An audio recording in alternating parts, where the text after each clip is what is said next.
2022, which they're going to tell you all about that in a bit, but let's give them a huge round of applause for writing books. All right, I'm going to hand it over to Dina, and we're going to get started. You two ladies can go relax for a few minutes, and then we'll continue on here. Now, I would imagine most of you already know Lindsay, aka the life of the party. Lindsay Berry is the author of 5 books, founder of the YYC Fempreneur community and the Fem Team Marketing School. From 2011 until 2014, Lindsay worked as a financial advisor for a large international investment firm. She was let go in 2014, which she calls a blessing in disguise. Lindsay immediately set up her own financial services company on a mission to help women build financial wealth and confidence. While writing and marketing her first book in 2016, she found her calling, helping female entrepreneurs earn more money with their talents. Please be sure and follow her if you don't already. In your workbook is the names of all her accounts, and you are going to love her as much as the rest of us do. If you don't know her already, be sure and talk to her after, and especially if you're meeting us at Trolley 5 later, you'll see what I mean by life of the party. Thank you, Dina. I really appreciate that. Welcome. We're all a little nervous. If you haven't noticed, we're all a little nervous. So this is our biggest YYC Fempreneurs event yet. So that, okay, we need an applause. Who's excited for an afternoon and evening of getting to know the women in this room? I know I am, yeah. Before we begin, let's have a listen to our Fempreneur team values, which were written back when this community was started in early 2019. So women like you came together because I reached out and was like, I need more Fempreneur friends, and I started a marketing school, and one of the ladies, she was kind of more a corporate woman previously, she was like, you need a values statement. And I was like, what's that? So we came up with one, and this is it, and we still live by this today. So first of all, we offer and accept support, encouragement, and honest feedback, always assuming criticism is coming from a place of love. And in this community, women are stepping out of their comfort zones all the time, so if you don't feel safe, it doesn't feel good, but I'm happy to say that the women in this community make you feel super safe and super loved at all times, even when they're criticizing you. We try new things and take risks. We find answers to business and marketing questions through research and share our findings openly with other fempreneurs. So there are no secrets here. If something's working in someone's business, they're going to share it with you, and I encourage you to do the same. We create structure and firm boundaries around family time, me time, and business time. Tonight, Trolley 5 is kind of a blend of me time and business time, right? We never discuss another member's personal or confidential business information outside this community. Everything shared here stays here. So this is a safe place because we work hard to keep it that way. We never approach another member of this community to sell to her. Instead of focusing on short-term financial gain, we focus on developing long-lasting friendships and team spirit. Now, this is a really important one to remember when we go into our speed dating later. We're going to be doing a lot of speed dating today. So when you're in those speed dates, just remember, we're here to build relationships, because if people know what you do and they like you and they need what you have to offer, there's no selling involved. It's just going to happen naturally, right? So we just work hard at being great friends, and the rest is a natural progression. And then at the bottom here, I have a quote. And I invite you to either write this down or just embody it throughout the day. I'm genuinely interested in getting to know the women in this community to develop long-lasting friendships and team spirit. And I encourage you to live by that mantra, not only today, but always when you're networking, because we all know that sometimes networking can feel a little bit like you're at a trade show walking by booths and people are staring at you and coaxing you over, and it shouldn't feel like that, right? It should be fun. And that was really what inspired me to start this community. And there's a lot of new faces in this room, so I'm super pumped. I'm so excited for today. How many of you had to say no to someone or something to be here today, just by a show of hands? Something else could have, gotten in the way, or you could be somewhere else right now, right? Most of us. I'd like to kind of I guess, celebrate you for saying no to whatever that was to show up here today, because by saying no to that other thing, you now have the ability to invest that time and energy into your creation, to your creative outlet, which we'll call that a business, but I like to think of it as a creation, right? So we're creating these amazing things through sharing our talents with others.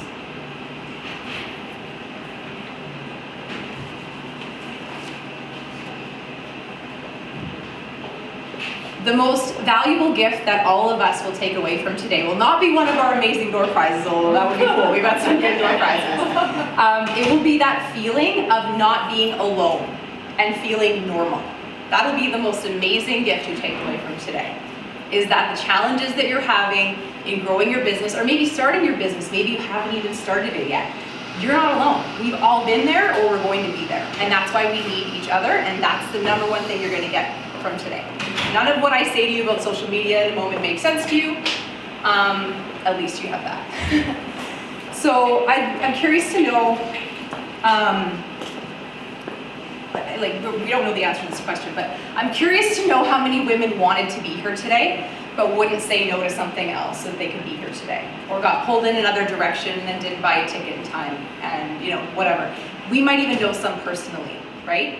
People that just are putting their business on the back burner, or are putting everyone else and everything else first. And that's the thing that stopped me from starting this community. For like 4 years, I knew I should do this. I knew I should start hanging out with more women like you and building cool events and getting out there on social media more and like making women feel, heard and safe. But I wouldn't do it because I was putting everything else and everyone else first, right? That's one of the reasons. We'll get into another one in a minute. But we have to say no to something or someone so we can make shit happen. I'm not sure I'm allowed to swear in a bank, but I just did. Hopefully that's okay. I'm really okay. And that is what Dina's going to be talking about. We've purposely positioned Dina's talk last because we can teach you all sorts of things that we know that work well in our business, but Dina's the expert at making shit happen. She knows how to remove those blocks, and she knows how to convince you that you're worth saying no to other people and other things so that you can have that dream. You can build that dream. So Dina's talk is coming last for a reason. So are you prepared to say no to more people and opportunities that get in the way of you making shit happen? Because you had to get here today. Most of you did. So are you prepared to keep doing that? Because I know I wasn't for a long time, and when I started saying no to other things, I lost a bunch of friends. A lot of people thought that I was like just being weird. They were like, well, you don't want to hang out with her because she doesn't just like get drunk and party with us anymore. She's kind of lame now. I'm not going to say that lasted, but I had a phase while I was writing a book, and I had to say no to a lot of fun things. And then some of those friends were just like, we have no use for you because you're not very fun right now. Dina wrote a book about how to make shit happen. And like she has so many stories in her book because she was blogging for years and then gradually gathered her blogs together into a book. And there's some fantastic stories in that book, so make sure to check it out. It's the yellow one. So, yeah, I beat that one to death. We're gonna move on here. That's what happens when I improvise and then I read things I already said. I'm like, oh, we gotta move down the flow here a little bit. So again, the agenda and flow for today has been strategically designed so that I can walk you through like my story, but it's also the story that leads you to what happened in Shannon's business and what happened in Tiana's business. Tiana's actually next, sorry, other way around. Tiana's business, which is she created a course. So Social Media Marketing 101, in a nutshell, show up consistently on social media and add value. And eventually when you do that long enough, you've added value, you've added these tips and these tricks and these things, and you have this account. Hopefully it doesn't get hacked and you don't lose it, so that's why we repurpose things, right?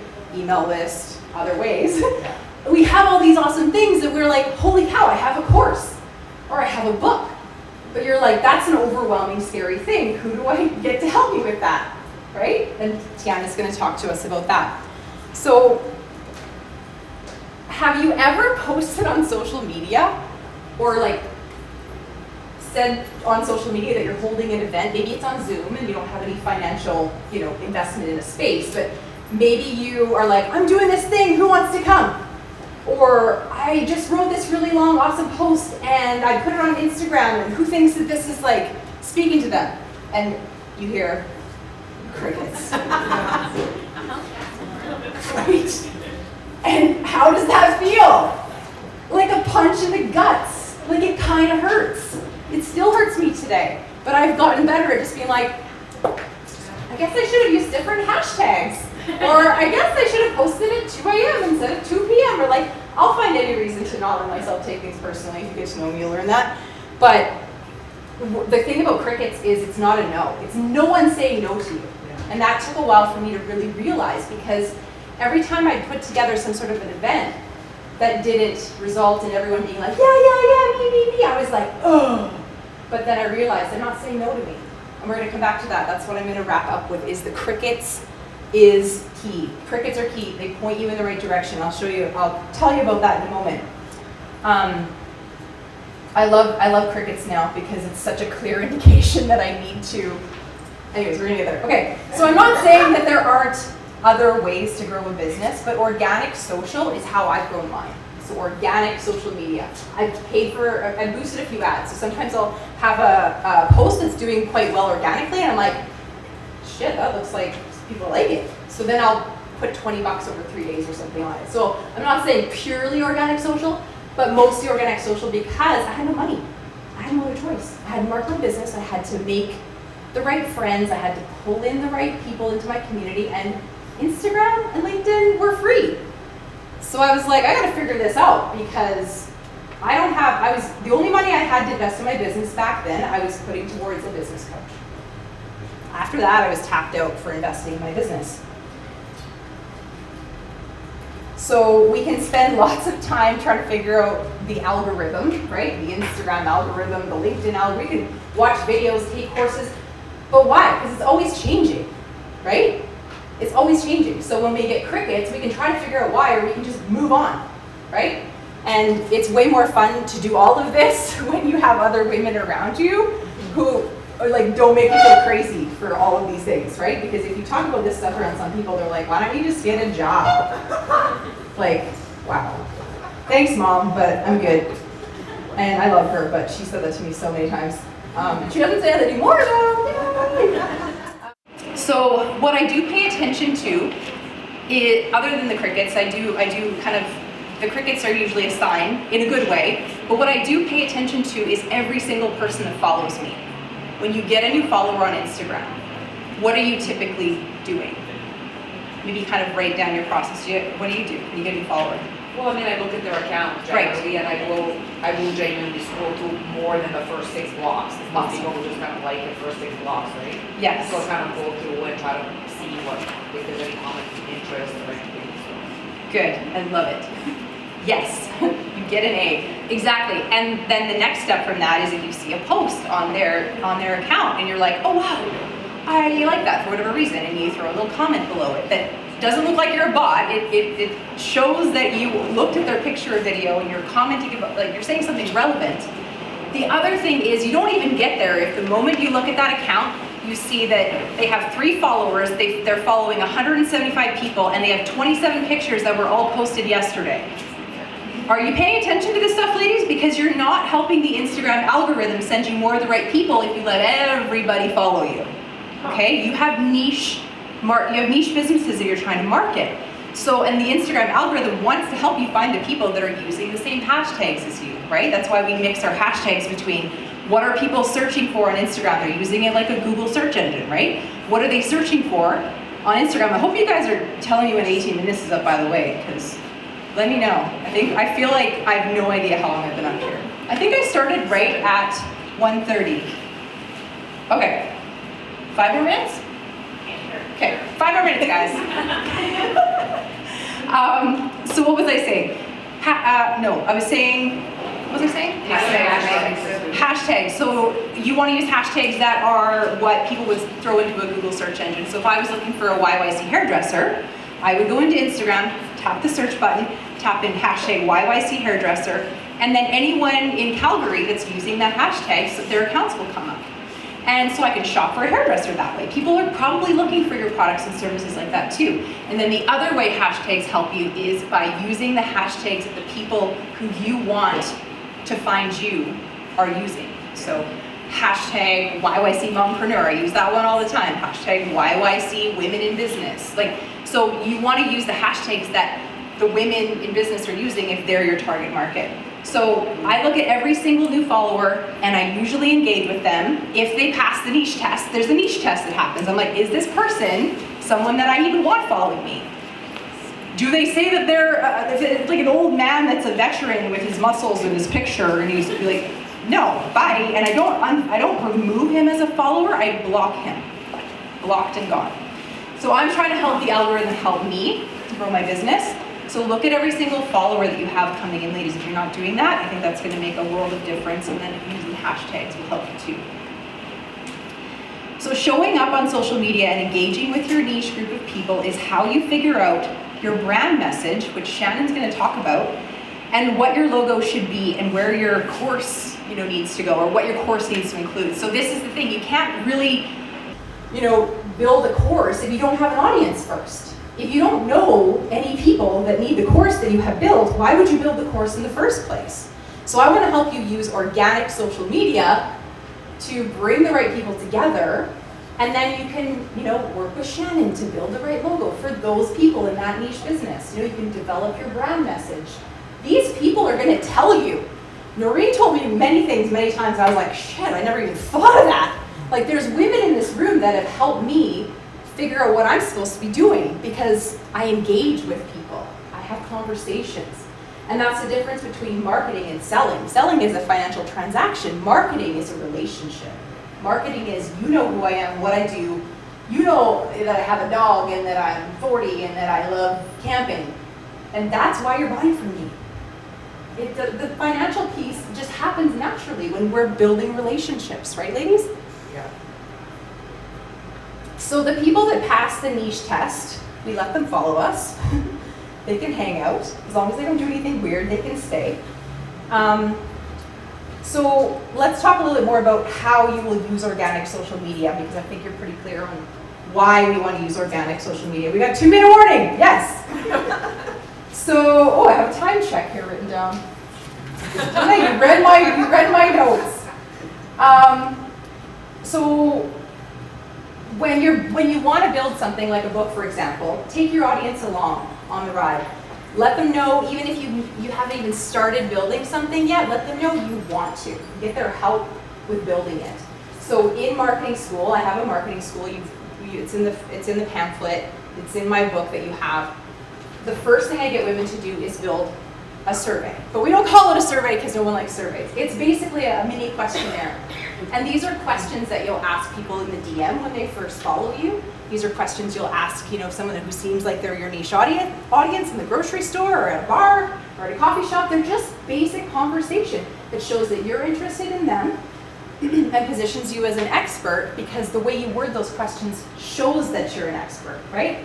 And that's how I started building a book. My first book was by going out to women who were 39 and over, and I found out what they were stressed out about when it came to their money, and I wrote a book about it. And I posted on social media constantly, way before my book was even done, and I had a lot of awesome social media success. I'm skipping over this stuff really fast. And then I discovered that I was really good at a few things by trial and error, and I took away all the bumps in the road, and I created a marketing school. And mostly it's so that I can hang out with awesome ladies like you all and have fun. And then I tagged Trolley 5 and stuff a lot, you guys. So them sponsoring our after party is because I tag them all the time, because I drink a lot of beer. So there's, tag each other in posts, tag local businesses in posts. They'll put that stuff in their stories and new people will find you. There's so many ways to use social media and it costs you nothing. So be creative and have fun with it. I'm going to wrap up with crickets. And then, Dina, are you going to come up and we're going to do the little sort of check-in with them? Okay, so come on up. So crickets means this. It doesn't mean no. It means not now or not like that. It means go back to the drawing board, work it over a little bit. It means pitch that to me in a month or two. We don't know what it means, but that's what it means, okay? It means not now or not like that. Thank you very much.